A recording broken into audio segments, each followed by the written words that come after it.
અને આપણો તો સમાજ આહિર સમાજ યદુવંશી ક્ષત્રિય આહિર સમાજ એવો છે જાતા રાખે જગતમાં આયર બીજાની આગ. મને આજ યાદી થાય ઓલા બેને બોલ્યા હતા ને હમણાં જાહેરમાં આમાં આયરો ભર્યા છે. આયરો ન હોય તો દુનિયામાં કોઈના બાપની તાકાત નથી તમારું અસ્તિત્વ ટકી શકે ભલા. હા તમે તમારું અસ્તિત્વ તપાસ્યો, તમારો પાયો, તમારું મૂળ તપાસ્યો. તમે આજ જ્યાં ઉભા છો ને એ અમારા બાપે, અમારા આયરુએ, યદુવંશી ક્ષત્રિય આયોને લોહીના પોતાના લીલા માથા દીધા ને એટલે આજ તમારું અસ્તિત્વ જ ભલામણા. અને તમે દુનિયાની સામે કહો છો કે આયરું ભર્યા છે. આયરું ન ભર્યા હોય ને દુનિયાની ઘણી બધી તાકાત હેઠી પડી ગઈ હોય ભલામણા. હા જાતા રાખે જગતમાં આયર બીજાની આન અને પરહિતે પાછા ન હટે ને પહેલા આપે પ્રાણ. અમે દુનિયામાં જ્યાં જ્યાં અમારા પાળિયા છે આયર સમાજના, જે ગાય માટે, બેન દીકરી માટે, ગવત્રી માટે થઈ અને જેને લીલા માથા દીધા ને એને કોઈ દી 18 વર્ણને સાક્ષી રાખી ભેગા રાખીને લીલા માથા દીધા.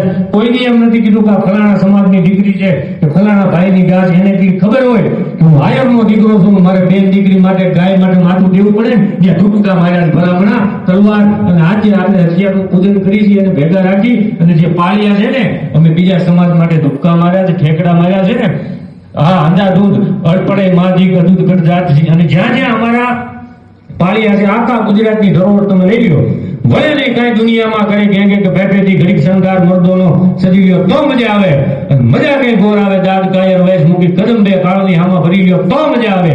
સાયરના લોટ સાથે લડીને ઉગરવું, અને તરણાના સહારે કોઈ દિવસ તરવું નહીં. ન્યાયની સામે નક્ષિત ધોકો ન ધરવું, અન્યાયની સામે જરાય ઓછું ઉતરવું નહીં. અહીંયા સામજી કે સાચું કામ કાચું કઈ કરવું નહીં. અને જીવવું તો ડરવું નહીં, ડરવું તો પછી જીવવું નહીં ભલામણા. જેથી ઉગાને બોલાવવામાં આવ્યો ને જુનાગઢની કચેરીની માલિકા, અને તેથી દેવાજ બોધરે ખાલી આંખથી આંખ મેળવી હતી. અને આમ તલવારનો ઘા કરવા જાય ઉગાના શિરની માથે, માતાની માથે, એટલે ઉભો ન ધ્રુજ્યો. તો બાપ દીકરાએ આંખથી આંખ વાત કરી લીધી હતી. પણ આમ રામભાઈ તલવારનો ઘા કર્યો ને ભવાની ધ્રુજી ગઈ.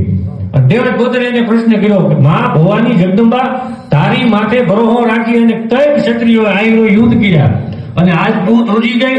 અને તેની તલવારે જવાબ આપ્યો તો જ્યાં જ્યાં આ ગરબીની તલવારો સરતો તુર્યા ત્યાં પણ યદુવંશી ક્ષત્રિય આયરો ધ્રુજ્યા નથી. એના માટે વાત કરું.